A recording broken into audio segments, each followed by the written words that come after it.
하도록 하겠습니다.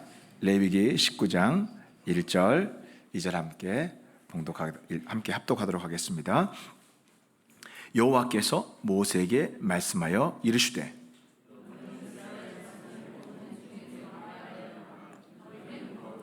이는 나 여호와 너희 하나님이 거룩함이니라. 아멘. 오늘 말씀은 너희는 거룩하라 라는 제목으로 함께 은혜를 나누도록 하겠습니다.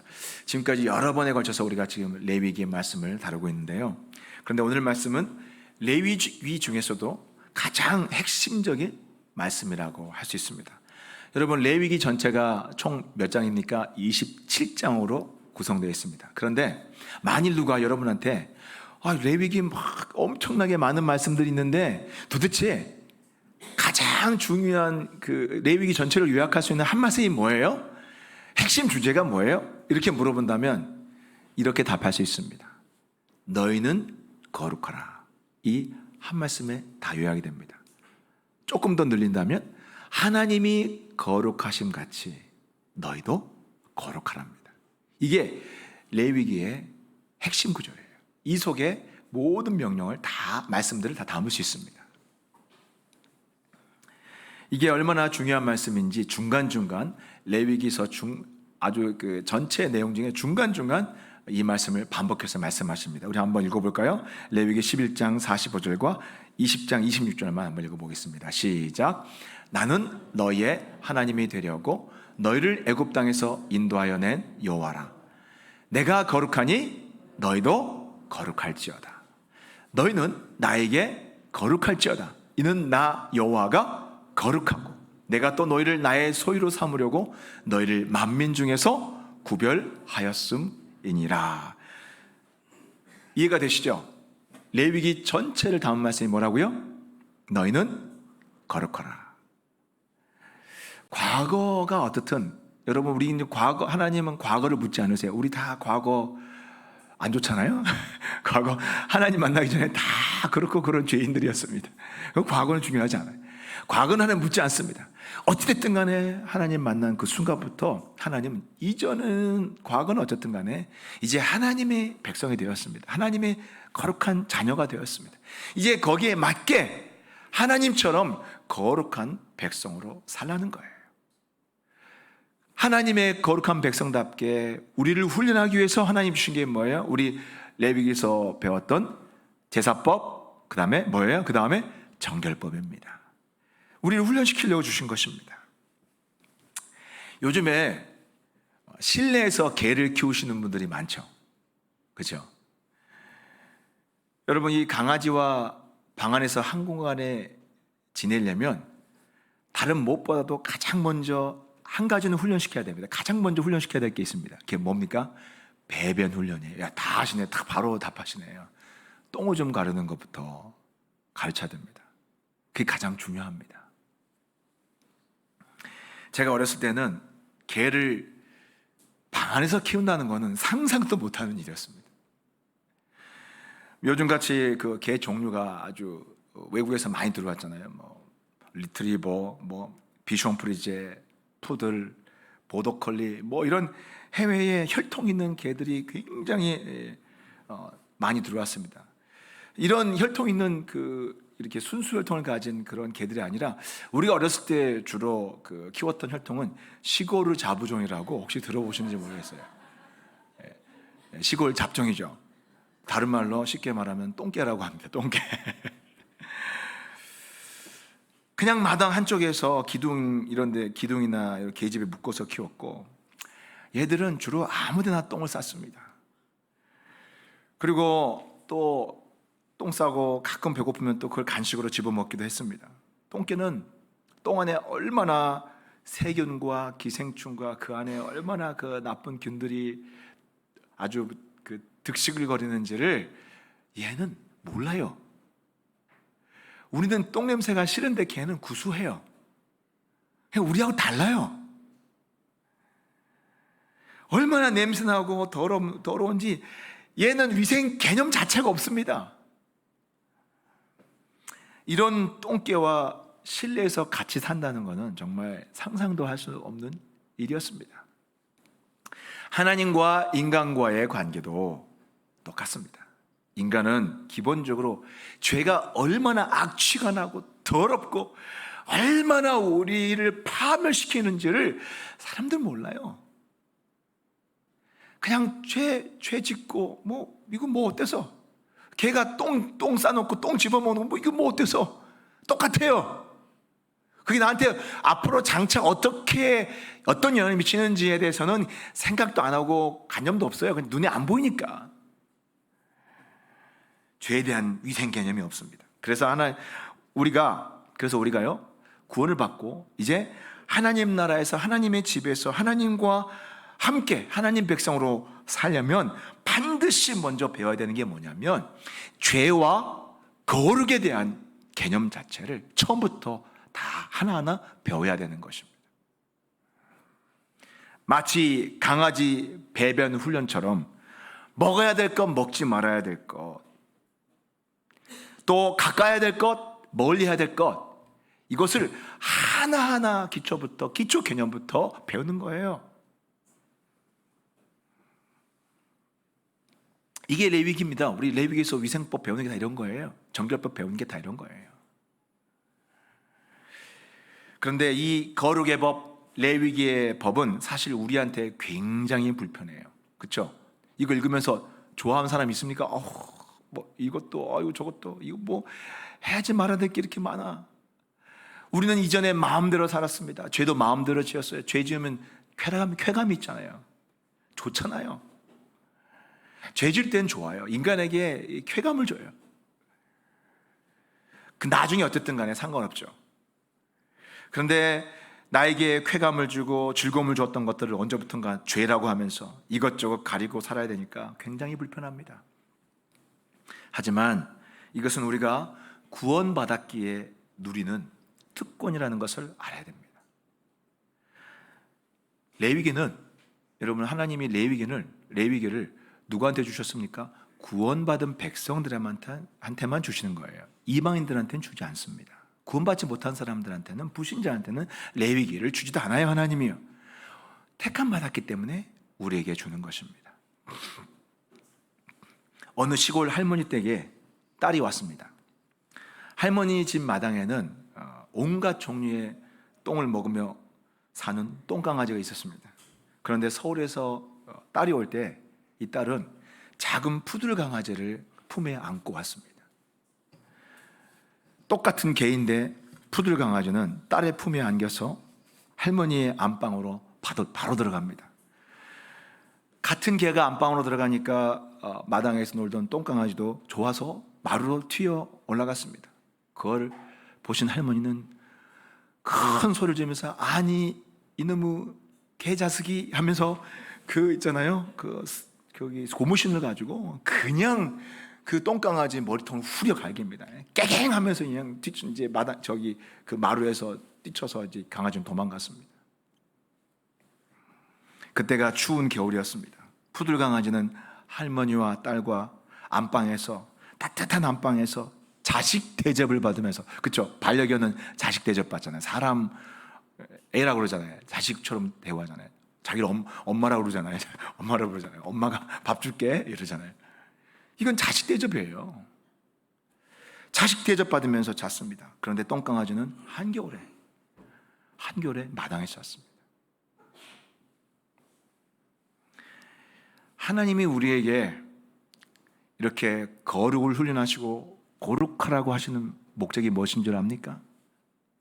이렇게 안방에서 같이 먹고 같이 자고 함께 지낼 수 있도록 하기 위해서 우리에게 거룩을 훈련시키시는 거예요.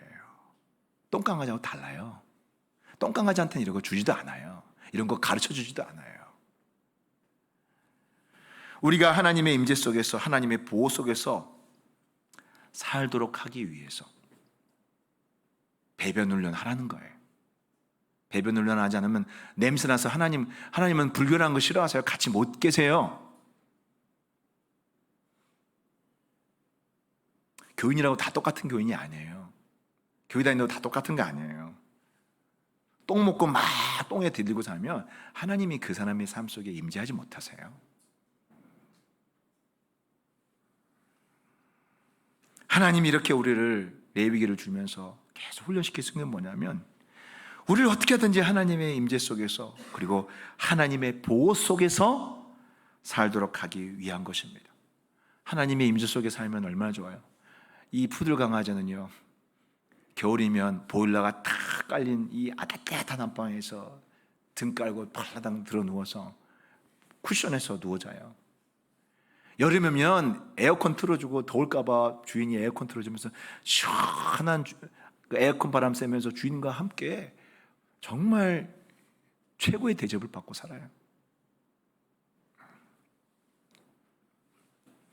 왜 그렇습니까? 주인과 함께 있기 때문에, 함께 거하기 때문에, 우리로 말하면 하나님의 임재 속에서 살기 때문에 그런 혜택과 은혜를 누리는 것입니다. 이스라엘 백성들은 왜 외국이 침입하지 못했습니까? 하나님이 이스라엘 보호하니까 절대로 강대국들이 건드리지 못했어요. 그런데 그들이 죄 가운데 하나님을 떠나니까 이스라엘 백성들은 천덕꾸러기로 이리 짓밟히고 저리 짓밟혔습니다. 이렇게 한평생 하나님의 임재와 보호하심 속에서 살아가는 은혜를 고백한 시가 있습니다.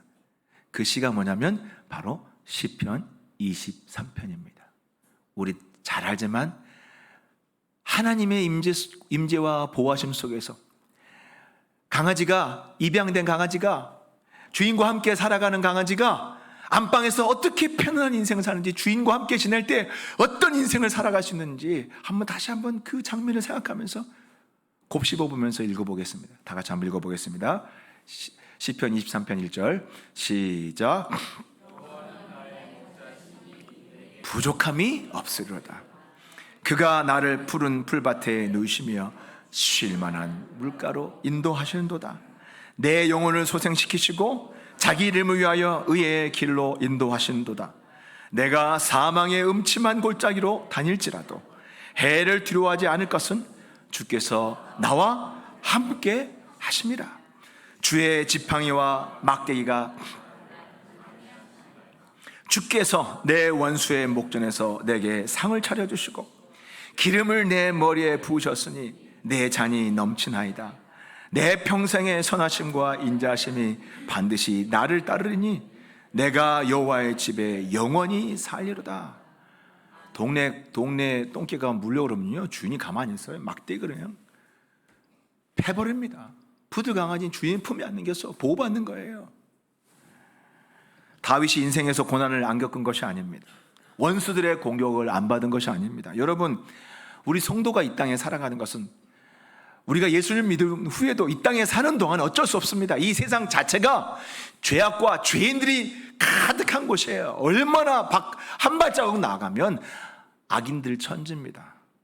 정말 못된 악에 사로잡힌 자들이 정말 많습니다. 그들과 어쩔 수 없이 이 땅에 사는 동안 더불어 살아야 돼요.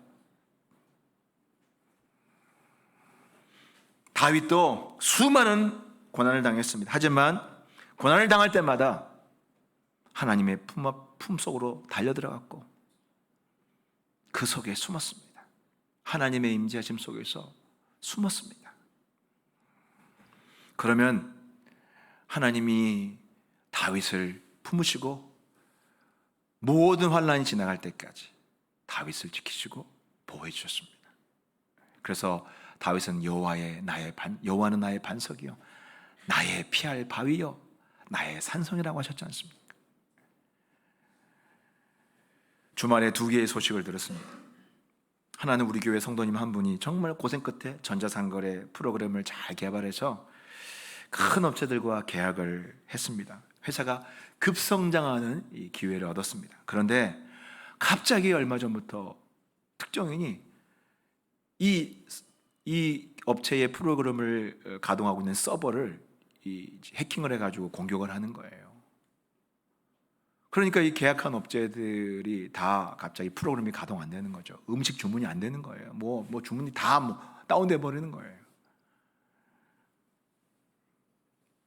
여기에 대한 막대한 배상을 해줘야 될 상황이 돼버린 거예요. 정말 다윗처럼 한두 번이 아니에요. 딱 노렸다가 주말에 제일 매출이 많이 올라가는, 사람들이 많이 이용하는 그 시간에 공격을 해서 이 업체가 아주 신용을 잃어버리게 만들어버렸어요. 다윗처럼 악인들의 공격을 당했습니다. 정말 이유도 없이, 까닭 없이 나를 넘어뜨리기 위해서 공격을 한 것입니다. 하지만 그 무수한 공격을 당했던 다윗이 오늘 뭐라고 고백을 합니까? 여호와께서 사망의 음침한 골짜기로 다닐지라도 결국은 나를 지키시고 보호하신다고 고백했던 것입니다. 우리 하나님께 피할 때에 우리 성도님도 하나님께서 반드시 지켜주실 것을 믿습니다. 또 하나는 감사의 소식입니다. 우리 교회 한 성도님이 새로 사업을 최근에 시작했습니다. 전시회를 기획하고 또 진행 요원들을 교육하는 사업인데, 이제 법인을 세우고 첫 프로젝트를 시작했는데, 저도 또 예배도 같이 드리고 했었는데, 정말 이 첫 프로젝트에 언론사들의 많은 관심을 받고 성공적으로 잘 진행이 되었다고 감사의 고백을 했습니다. 여러분, 이 회사의 이름을 뭐라고 지었냐면요, 여러분 혹시 프레젠스, 이 프레젠스라는 이름인데, 이 프레젠스가 영어로 무슨 뜻이냐면 임재라는 뜻입니다. 하나님이 임재하셨다, 하나님의 임재가 나타났다 할 때 God's presence입니다. 그 프레젠스, 하나님의 임재. 정말 잘 지었어요. 너무너무 잘 지은 것 같아요. 하나님의 임재 속에서 첫 발을 내디뎠는데, 하나님이 가진 것도 없고 정말 자본도 많지 않고 작은 출발이지만 하나님이 너무나 큰 축복을 해주셨습니다. 여러분, 이게 성도의 인생입니다. 하나님의 임재 속에 살면 두려워하지 마십시오. 환난을 당해도 7번 넘어져도 8번 일어나게 되는 것입니다. 세상 사람들은 7번 넘어지면 완전 망하지만, 하나님의 임재 속에, 하나님의 보호하심 속에, 하나님의 집에 거하는 자들은 7번 넘어져도 10번, 100번 일어나게 되는 것입니다. 이 악인들과 불의가 가득한 세상은 내일 이들과 살아가다 보면 우린 사실 내일 무슨 일이 우리에게 날지 모릅니다. 이 세상에 사는 동안 하나님의 임재와 보호하심 속에 사는 것이 우리 인생의 답입니다. 여러분, 보험 많이 드셨잖아요? 그 보험도 여러분 보호해주지 못해요. 우리 인생을 가장 잘 보호해주신 게 뭔 줄 아세요? 여러분, 하나님의 임재 속에 사세요. 그분의 안방에 들어가서 같이 살면 됩니다. 그러면 어떻게 해야 돼요? 최소한 해야 될 게 있어요. 한 가지 불편만 감수하면 돼요. 배변 훈련을 열심히 하세요. 똥오줌 잘 가리고 사세요. 그러면 됩니다. 거룩의 훈련은, 따라서 거룩의 훈련은 하나님 우리를 괴롭히려고 시키시는 훈련이 아니에요. 뭐 하려고 시키시는 훈련이에요? 네, 우리를 보호해 주시고 하나님의 임재 속에서 겨울에는 따뜻한 아랫목에서 살고 여름에는 시원한 바람 속에서 하나님과 함께 있도록 하려고 우리를 축복하시려고 하는 거예요. 이것을 믿으시기 바랍니다. 그렇다면 레위기가 가르쳐주는 거룩의 훈련은 구체적으로 뭘까요? 우리 다시 한번 돌아볼까요? 레위기서 읽었던 거 한번 다시 정리해 보겠습니다. 1장부터 10장까지는 제사법이라고 그랬죠? 마음대로 제사를, 이방인들도 제사를 드립니다. 다른 신들에게 제사 드립니다. 근데 그 제사 드리면서 온갖 더러운 짓을 다 해요. 제사 드리는 창녀가 있습니다. 성전에서 봉사하는 창녀가 있습니다. 온갖 더러운 짓을 합니다. 그게 의식이 제사 드리는 거예요. 하나님은 이방인들의 제사를 본 이스라엘 백성들에게 절대로 그런 제사 드리지 말라고 했어요. 그래서 하나님이 제사 드리는 방법을 가르쳐 줬어요. 그게 제사법이에요. 오늘날로 말하면 예배예요. 하나님은 거룩한 삶을 살도록 훈련시키는 첫 번째가 뭡니까? 예배를 하나님의 방법대로, 예배를 정확하게 잘 드리도록, 온전한 예배를 드리도록 훈련시키셨어요. 그게 우리의 거룩의 훈련의 첫 번째예요. 온전한 예배를 드리시기 바랍니다. 예배가 무너지면 다 무너집니다. 삶의 기초입니다. 거룩한 삶의 기초입니다. 또 그 다음에 11장부터 15장까지는 뭡니까? 무슨 법입니까? 예, 이제는 뭐 입에서 자동으로 막 나오죠. 정결법. 정말 우리 다 레미기 박사가 이제 되시는 것 같아요. 정결법이에요. 정결법. 정결법은 뭡니까? 우리가 세상에 부정한 것들로부터, 이 세상에 온갖 부정한 것들이 우리 눈엔 몰랐지만 하나님은 아시잖아요. 부정한 것들이 가득하다고. 우리가 그 부정한 것들로부터 더럽히지 않도록 자신을 지키는 훈련을 시키셨습니다. 그래서 부정한 짐승들, 멀리해야 될 짐승들, 부정한 질병들, 부정한 사람들로부터 우리를 지키도록 가르치셨습니다. 그리고 나서 끝이 아니에요. 그리고 나서 16장, 17장, 이제 그게 딱 마무리된 다음에 16, 17장이 나오는데, 여러분 16, 17장은 무슨 얘기 나옵니까? 예, 속죄 제사에 대해서 나옵니다. 대속죄일이 나옵니다.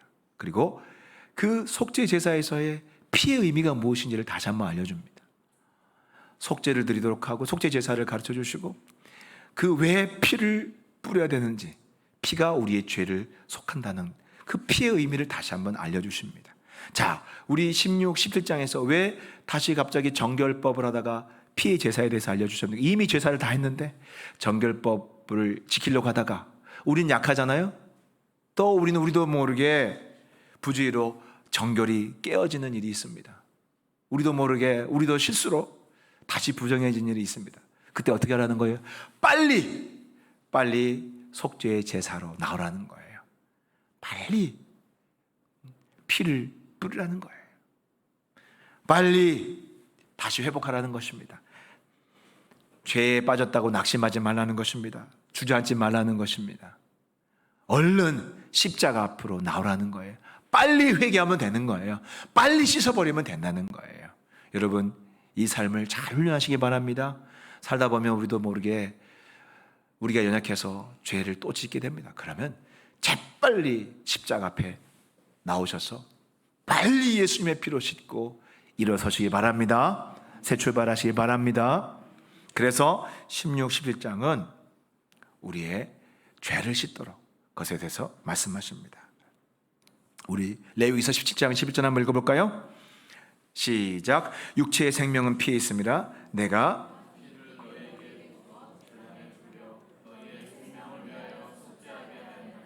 생명이 피에 있으므로 피가 죄를 속하느니라. 자 이제 그 다음에 그러면 이제 정결법이 끝납니까? 아니에요. 또다시 정결법이 나옵니다. 자, 아까 11장부터 15장까지 정결법으로 끝나는 게 아니에요. 또다시 18장부터 20장까지 다시 또 정결법이 나와요. 자, 그런데 이 정결법은 아까 앞에 나온 정결법과 조금 색깔이 다릅니다. 11장부터 15장까지의 정결은 주로 부정한 존재들로부터 우리의 몸을 지키는 정결이라면, 우리의 몸을 지키는 정결이에요. 부정한 것들로 더럽히지 않도록. 그렇다면 18장부터 20장까지는 뭐냐면, 우리 몸을 부정으로 지키는 것이 아니라 우리의 삶의 정결, 윤리적인 정결에 대해서 우리에게 가르칩니다.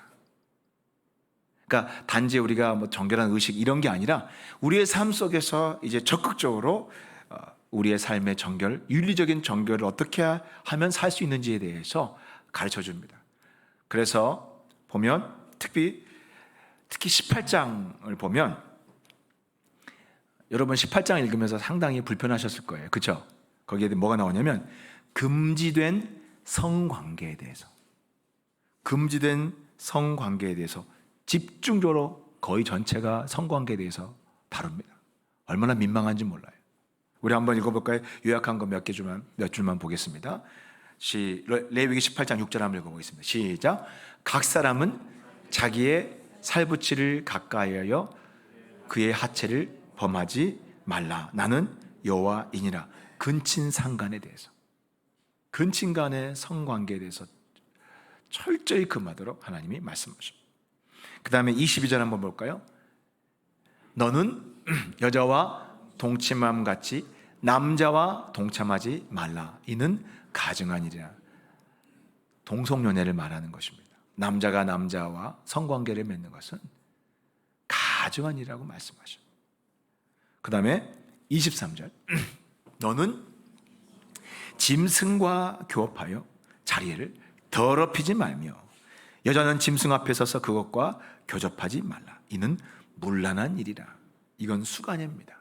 짐승과 성관계를 맺는, 우리는 상상도 못했는데 성경에는 이걸 아주 구체적으로 이야기하고 있습니다. 왜냐하면 당시에 이런 일들이 있었기 때문입니다.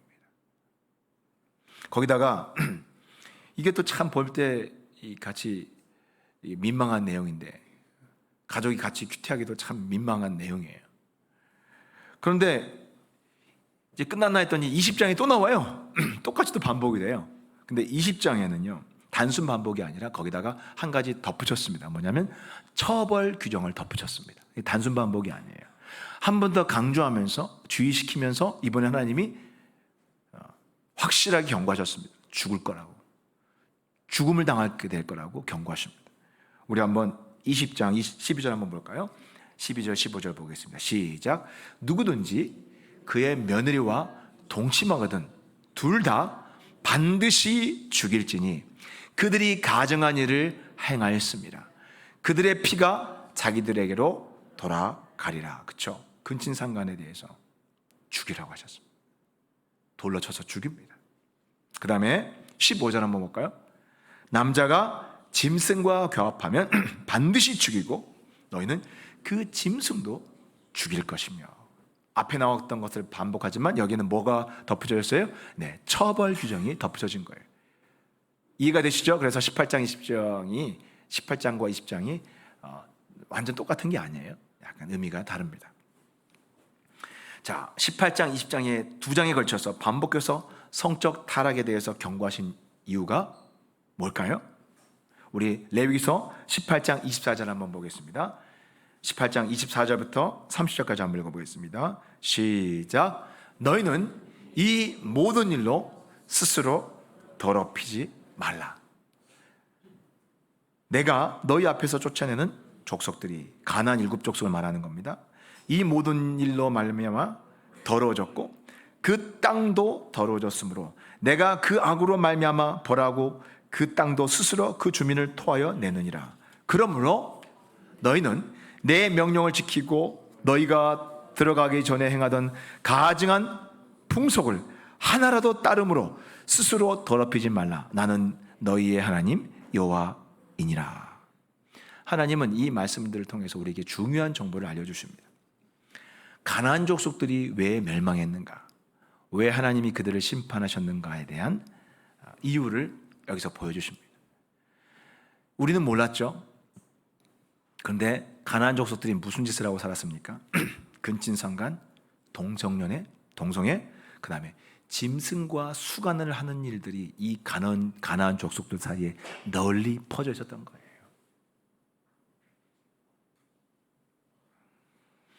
정말 이 가나안 족속들은 성적으로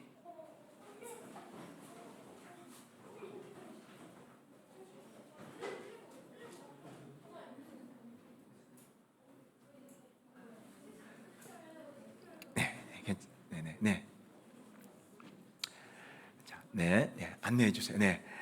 가나안 족속들은 성적으로 아주 타락할 대로 타락한 족속들이었다는 것입니다. 자, 우리는 여호수아서를 보면서 우리가 읽으면서 의문이 드는 점이 있었습니다.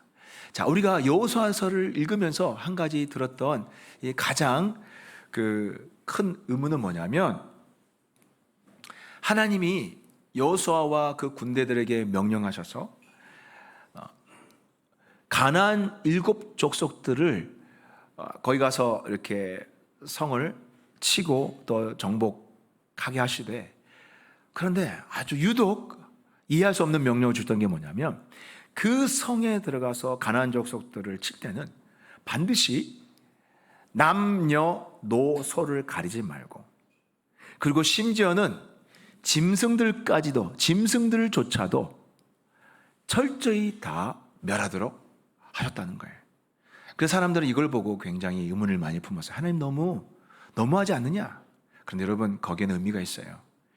더럽혀질 대로 더럽혀진, 죄로 인해서 또 온갖 그 죄악들로 더러졌고 하나님은 마지막 때에 인간의 죄를 이렇게 심판하신다는 것에 대해서 확실하게 가나안 족속들을 심판하심으로써 우리에게 보여주신 것입니다.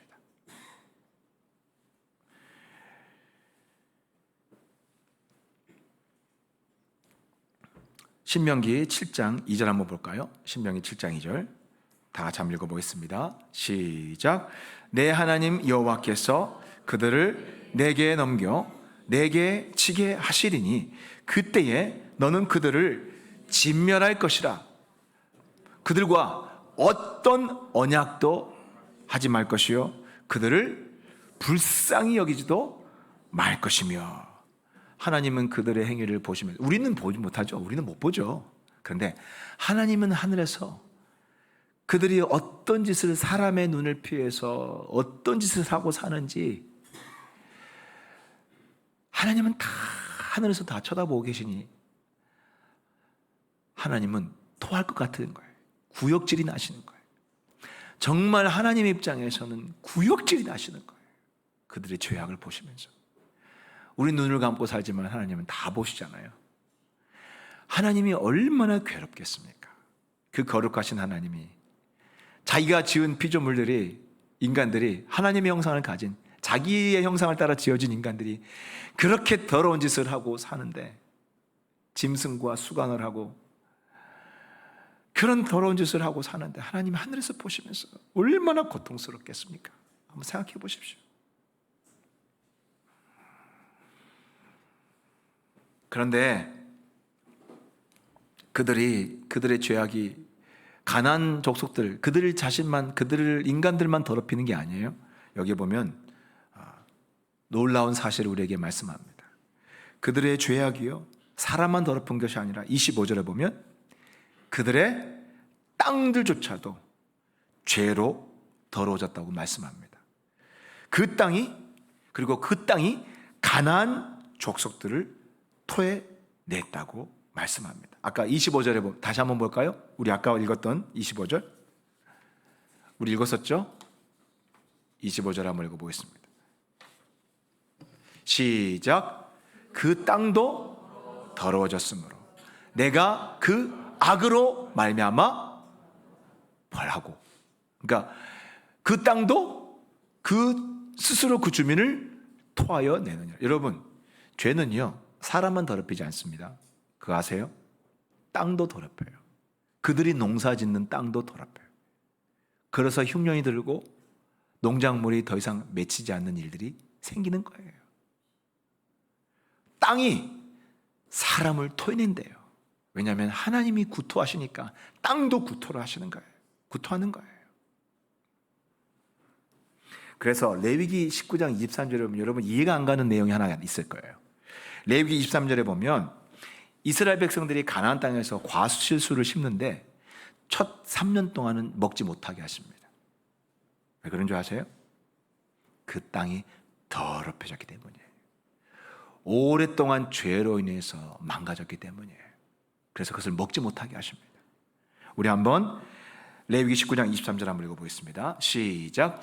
너희가 그 땅에 들어가 각종 과목을 심거든 그 열매는 아직 할례받지 못한 것으로 여기되 곧 3년 동안 너희는 그것을 할례받지 못한 것으로 여겨 먹지 말 것이요. 그 다음에 넷째에는 그 모든 과실이 거룩하니 여호와께 드려 찬송할 것이며 그랬습니다.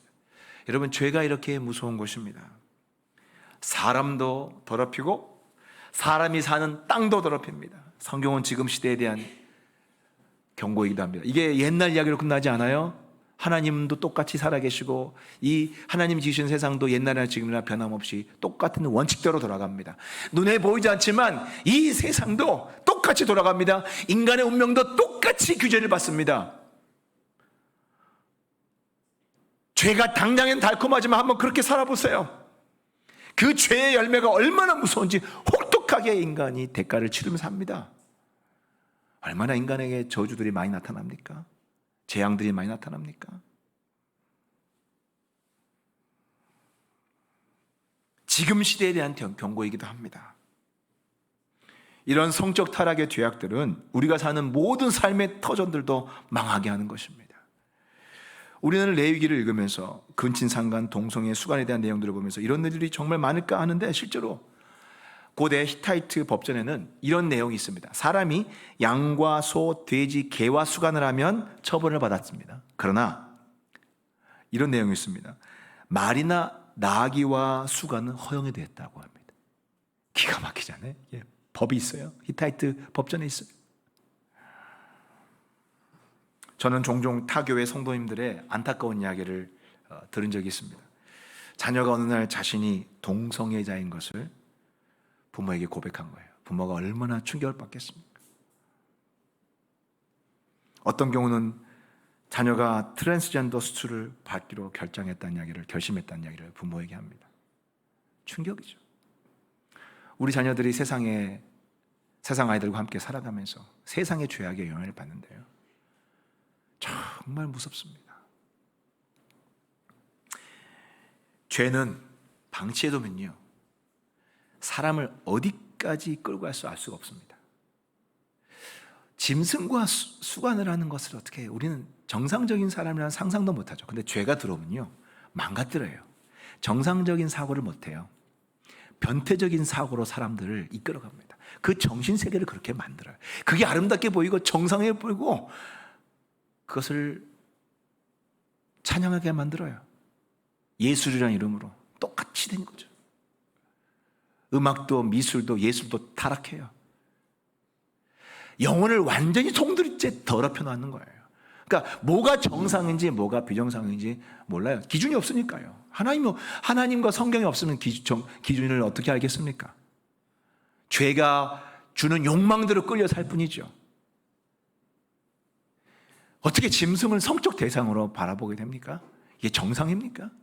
근데 그 사람들한테는 그게 그 죄의 오염이 되고, 죄가 사람의 영혼을 망치면 그렇게 되는 거예요. 그렇게 바라봐지는 거예요. 가정을 이성이 성적 대상으로 바라봐주는 거예요. 근친상간이 되는 거예요. 죄가 이렇게 사람을 망가뜨리는 거예요. 죄 만만하게 보시면 안 됩니다. 작게 보시면 안 돼요. 당장 나한테 피해가 없다고 그냥 나한테 아무 일 아니라니까 괜찮게 생각하시면 안 돼요.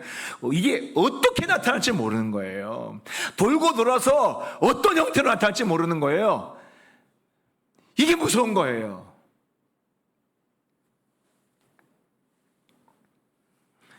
죄는 처음에 몇 사람 소수에서 벌어집니다. 하지만 그것이 점점 공동체에 퍼지고 다수가 되면 죄가 뭐가 된 줄 아세요? 뭘로 바뀐 줄 아세요? 문화라고 부릅니다. 문화. 독특한 문화. 아시아의 문화, 유럽의 문화, 몽골적인 문화. 그리고 그게 법에 편입돼서 법의 보호를 받습니다. 법 체계 속에 들어가는 거예요. 최근에 기본소득당의 용해인 의원이 지난 4월에 생활동반자법이라는 법을 대표로 발의했습니다. 이게 뭐냐면 차별금지법을 다른 방향으로 교묘하게 바꾼 거예요. 이 내용을 말씀드리겠습니다. 이 법에 따르면 동성애자를 생활동반자라는 이름으로 말했고, 사실은 부부로 인정하지 않는 거예요. 남자 부부를 인정하지 않는 거예요. 그렇게 되면 어떻게 되는 줄 아세요? 이 남자 부부의 법적 법으로서의 갖는 모든 권한을 다 받는 거예요. 다 행사를 하는 거예요. 자, 그 중에 하나가 뭐냐면 자녀를 입양할 수 있어요. 남자 부모가 아니죠. 진짜 헷갈리는 거죠. 딸아이를 입양할 수 있어요. 남자 둘이 딸을 입양해서 키워요. 이거 어떻게 되겠습니까? 유럽에서 일어나는 일들이 일어나는 거죠. 똑같이. 이거 불보듯 뻔해요. 저도요, 몰랐어요. 설교 준비하다가 알게 됐어요. 우리도 모르는 사이에 지금 엄청난 일들이, 이 세상에 이런 끔찍한 죄악들이 지금 진행이 되고 있어요. 많은 변화들이 지금 일어나고 있습니다.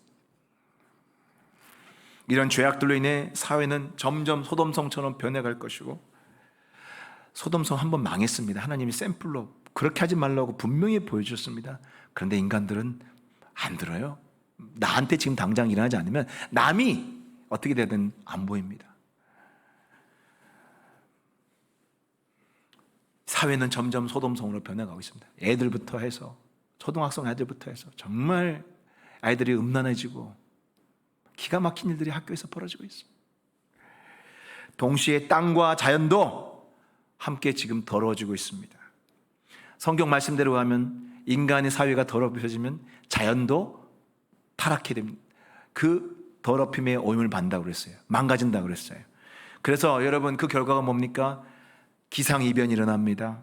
지진이 일어납니다. 그리고 전쟁이 일어납니다. 기근이 일어납니다. 그리고 전염병이 돕니다. 실제로 하나님이 이스라엘이 타락할 때, 북이스라엘이 타락할 때 전염병을 주셨습니다. 앞으로 또다시 코로나 바이러스 같은 바이러스가, 다른 종류의 바이러스가 또 한 번 등장해서 아마 전 세계를 또 휩쓸 것입니다. 이제 보세요. 말세가 다갈수록 기이한 일들이 계속해서 반복되면서, 그러나 기이하지 않죠. 성경에 이미 경고하신 내용들이에요. 다시 세상을 덮치게 될 것입니다. 세상의 사회가 더러워지고 죄로 더러워질수록 땅과 자연도 함께 더러워지면서 망가지면서 끔찍한 일들이 우리의 삶에 나타나는 거예요. 다시 정결법으로 돌아가서 11장부터 15장까지, 이것은 어떤 정결법이라고 했습니까? 부정한 것들로부터 우리 몸을 지키는 정결법이라면 18장부터 20장까지는 우리의 삶의 정결, 윤리적 정결을 말씀한다고 그랬죠. 특히 18장과 28장은 금지된 성관계에 대해서 반복해서 경고를 합니다. 왜요? 그런 성관계가 정말 우리의 삶에 아주 심각하게, 특별히 이런 금지된 성관계는 가족 공동체를 송두리째, 가정을 파괴해버립니다. 인간의 기본 단위는 가정이에요. 가정이 무너지면 사회도 무너지는 거예요. 유럽 보십시오. 심각하지 않습니까? 18장부터 20장까지의 이 삶의 정결, 유적 정결법은 이것만, 성적인 것만 있는 게 아니에요. 그 외에도 도둑질, 거짓말, 저울을 속이는 것 같이 우리가 사회에서 하지 말아야 될 것들에 대한 다양한 계명들이 19장에 나와 있습니다. 자, 그런데 우리 19장에는 한 가지 주목해야 될 한 가지 말씀이 있습니다. 뭐냐면 거룩한 삶에, 하나님 자녀들이 거룩한 삶을 사는 것에 있어서 지금까지 정결법을 이렇게 지키다 보면 잘못된 편견에 빠질 수 있는 것에 대해서 하나님은 교정해 주는 말씀이 한 가지 들어가 있어요.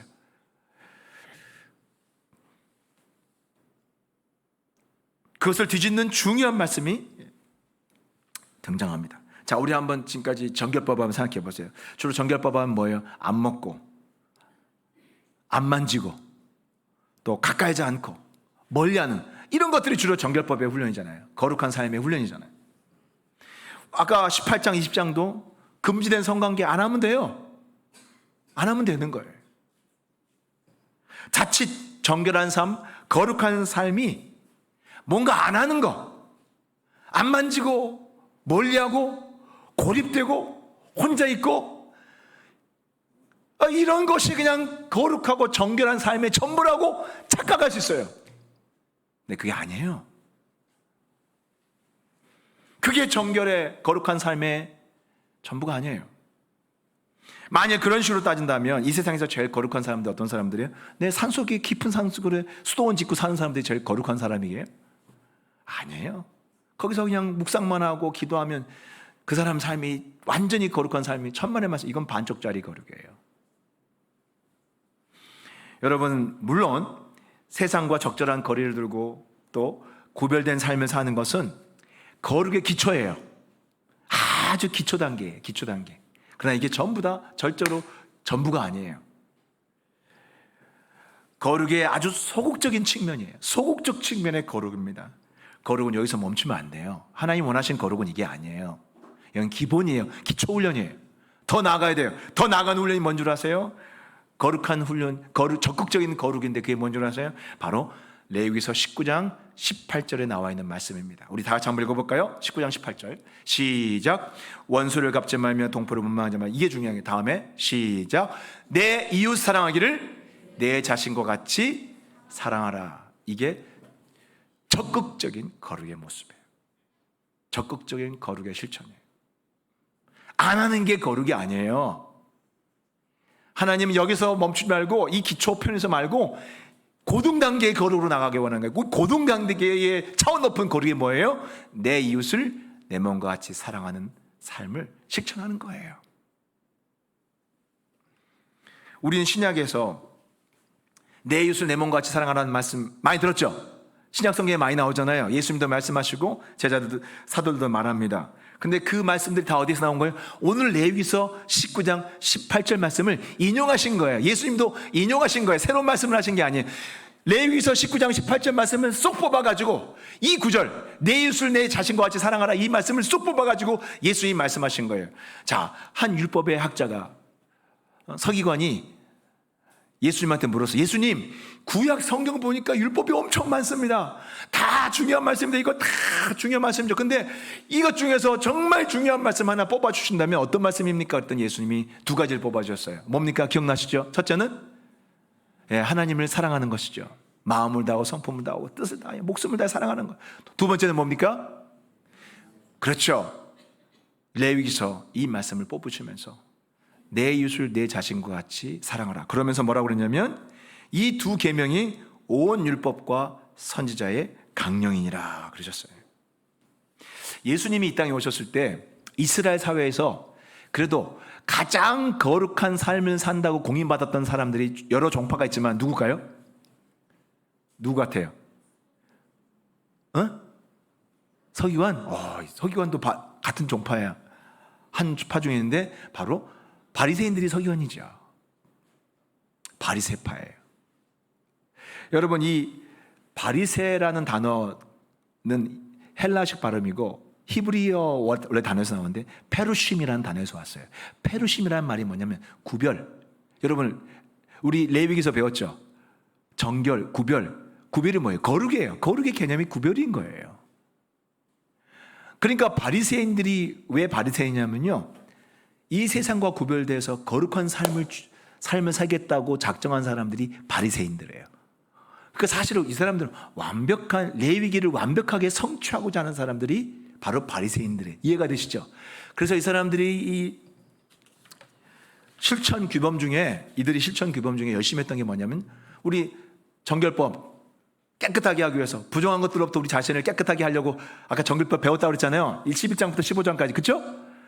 이들이 실제로 그것을 적용했던 가장 대표적인 행동이 뭐냐면 뭐겠어요? 손 씻는 거였어요. 이게 사실은 정결례라는 거예요. 열심히 실천했어요. 그리고 또 그렇게 손을 씻으면서 이들은 뭘 느꼈어요?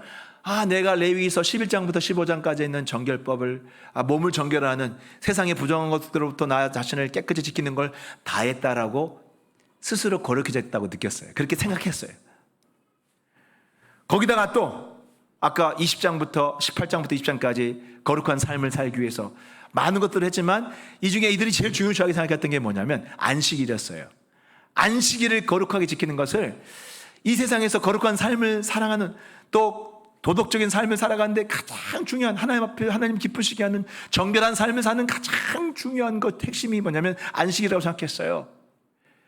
그래서 안식일 날 아무것도 안 하는 것을 열심히 지켰어요. 안식하는 거. 그래서 막 끊임없이 뭐가 일인지 정의를 하고 안 하는 걸 계속, 일 안 하는 걸 계속 정했습니다. 법을 만들었습니다. 그래서 예수님이 안식일 날 병 고치는 걸 보고 뭐라고 했습니까? 예수님이 안식일 날 병 고치는 걸 보고 따져 물었어요. 왜 안식일 날 병 고치냐고, 왜 안식일을 범하냐고. 근데 예수님이 안식일에 대해서 가르쳐 주십니다. 너희가 정결한 삶을 살기 위해서 안식일을 열심히 지키는 건 좋은데 안식일의 목적이 정결한 삶이, 거룩한 삶이 아무것도 안 하는 게 아니다라는 거예요. 진짜 안식일의 목적이 뭐예요? 가장 좋은 거, 안식일 날 가장 소중한 게 뭐냐면 생명을 살리는 것만큼 정결한 일이 없는 거예요. 그것만큼 거룩한 일이 없는 거예요. 거룩한 삶이 없는 거예요. 가르쳐 주시는 거예요. 여러분, 예수님은 그 바리새인들이 갖고 있는 구약적인 착각을 깨뜨려 버리셨습니다. 거룩을 안 하는 것, 고립되는 것, 가만히 있는 것, 안 만지고, 이런 소극적인 거룩한 삶이 또 필요하죠. 정결한 삶을 거룩의 전체로 착각하고 살았던 거예요. 여러분, 그건 정말 구약적인 오해입니다. 우리 신약 성도들은 구약 성도들이 아니에요. 예수님이 가르쳐 주신 대로 완전한 거룩한 삶이, 온전한 거룩한 삶, 더 차원 높은 거룩한 삶이 뭔 줄 아세요? 생명을 살리는 거예요. 예수님처럼 안식을 해 병자를 고치시고 말씀을 가르치고 복음을 전파하는 거예요.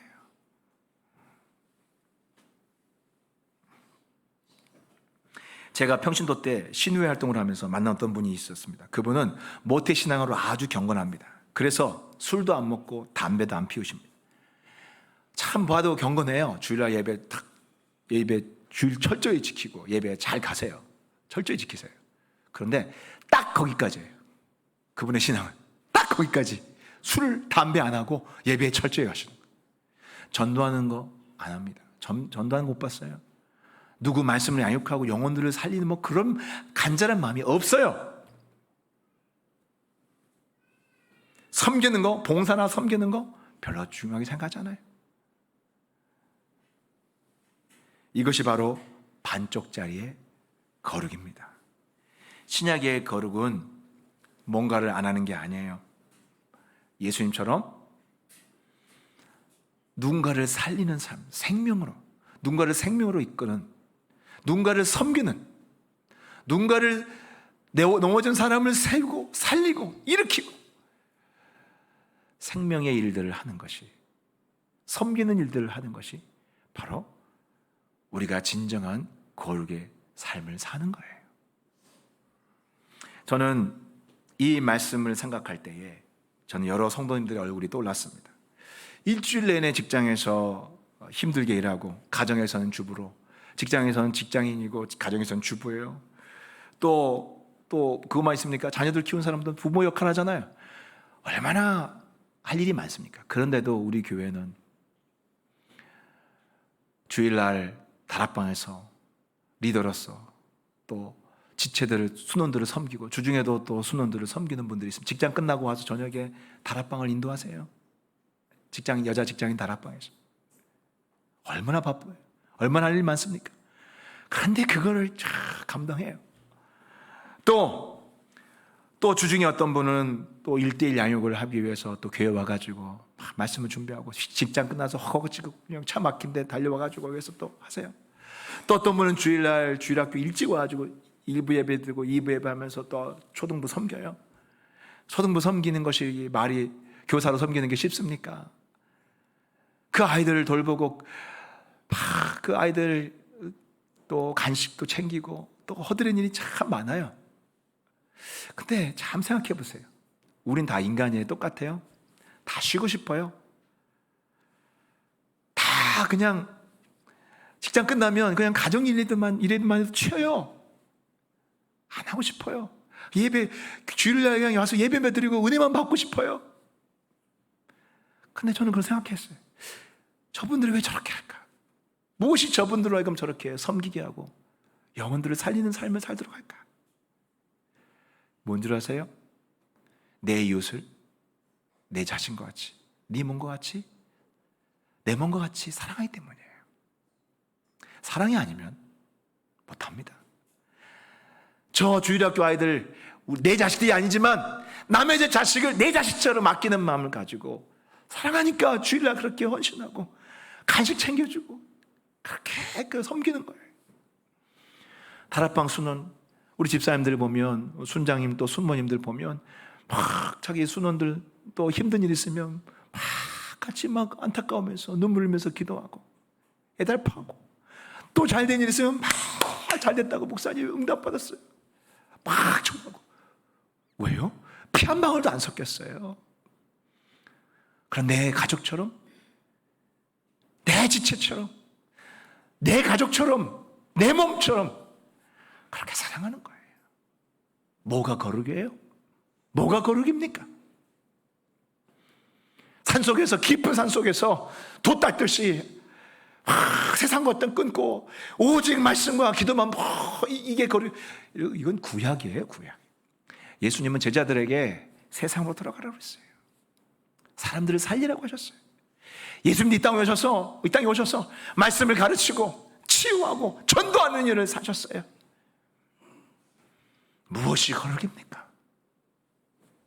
안 하는 것이 아니라, 그건 기초예요. 죄 안 지는 것은 기초예요. 그런데 여러분, 이거 하셔야 돼요.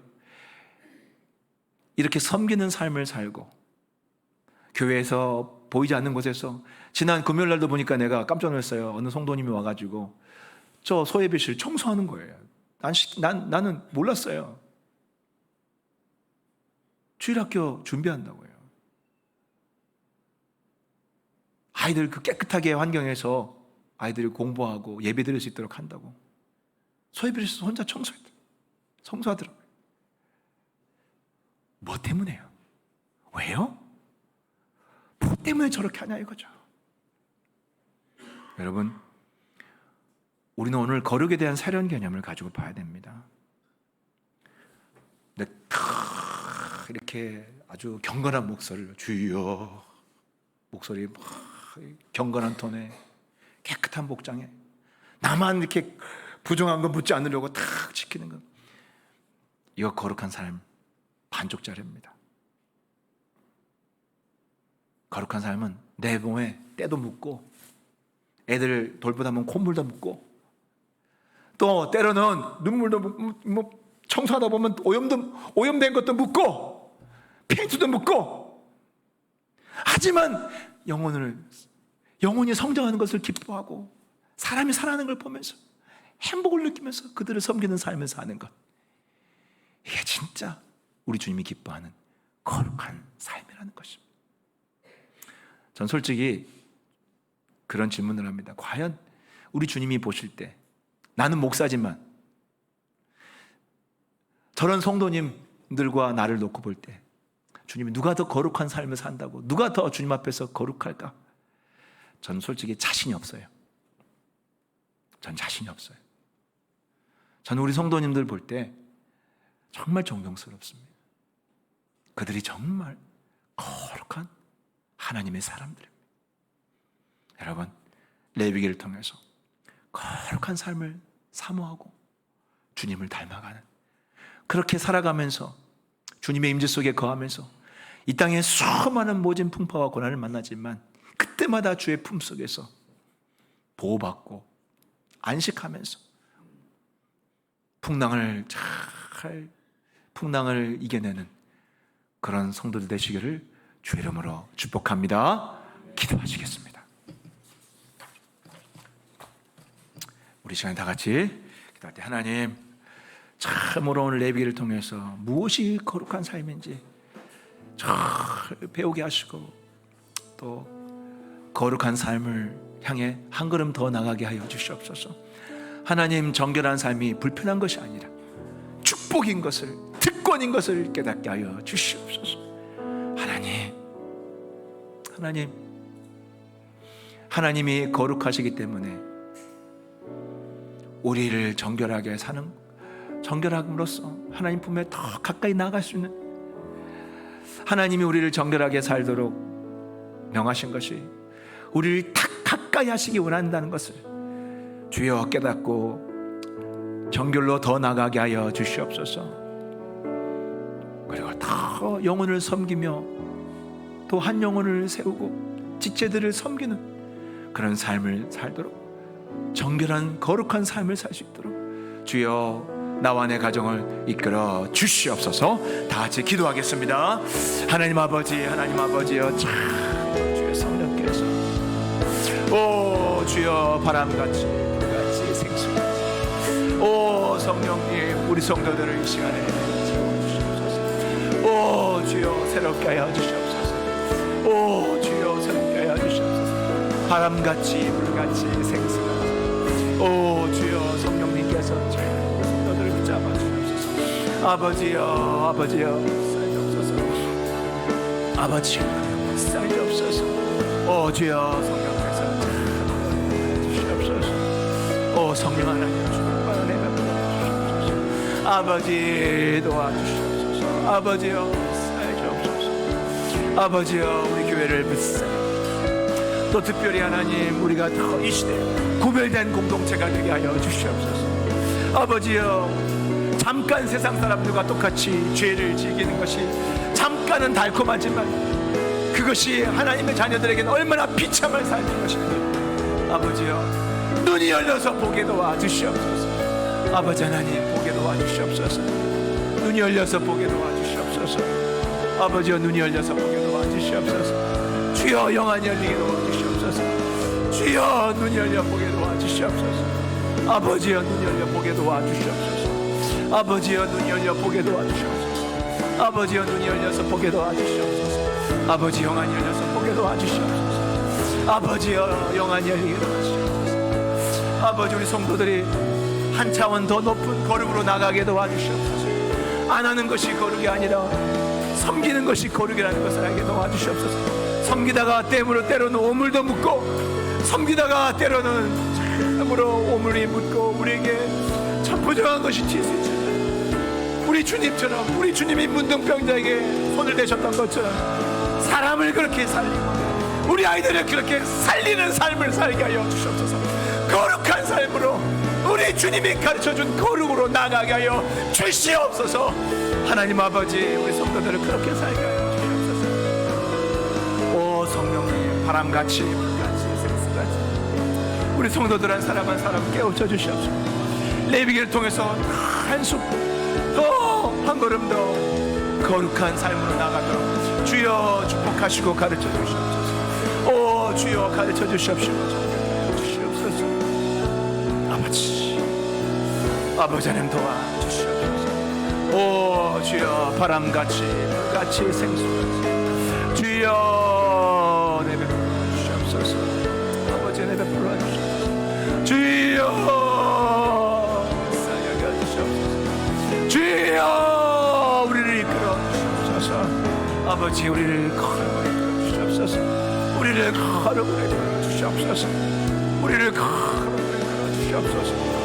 우리를 거룩으로 이끌어 주시옵소서. 아버지 우리를 거룩으로 이끌어 주시옵소서. 아버지 우리를 거룩으로 이끌어 주시옵소서. 아버지 우리를 거룩으로 이끌어 주시옵소서. 아버지여 우리 성도들을 축복하여 주시옵소서. 참으로 우리 주님 뒤를 따라서 섬기는 아버지여 수많은 봉사자들, 또 그리고 1:1 양육자들, 또 순장 순목, 아버지여 영혼들을 말씀으로 또 암송으로 이끌고, 아버지 이렇게 저런 모양으로 우리 영혼들을 세우기 위해서, 다른 사람들을 세우기 위해서 애를 쓴 생명의 삶으로, 구원의 삶으로 한 걸음 한 걸음 나아가는 우리 성도들을 축복하여 주시옵소서. 아버지여 복되게 하여 주시옵소서. 은혜도 하여 주시옵소서. 우리 성도들을 축복하여 주시옵소서. 우리 성도들을 축복하여 주시옵소서. 저들에게 하늘의 놀라운 종을 베풀어 주시옵소서. 아버지 베풀어 주시옵소서. 아버지 베풀어 주시옵소서. 오 주여 바람같이 불같이 생수같이 우리 주의 성령께서 우리 성도들을 사랑하시옵소서. 하나님 아버지, 우리 사랑하는 성도들 레위기를 통해서 우리가 왜 세상과 구별된 삶을 살아야 하고 죄와 거룩을 구별하며 살아야 되는지, 그것이 우리의 얼마나 큰 특권인지, 또 하나님이 우리를 가까이 하시기 위해서, 우리의 인도자와 보호자가 되시기 위해서 우리를 그렇게 배변 훈련시킨다는 것을 철저히 깨닫게 하여 주시옵소서. 더 한 단계 높은 예수님의 거룩으로 나가게 하여 주시옵소서.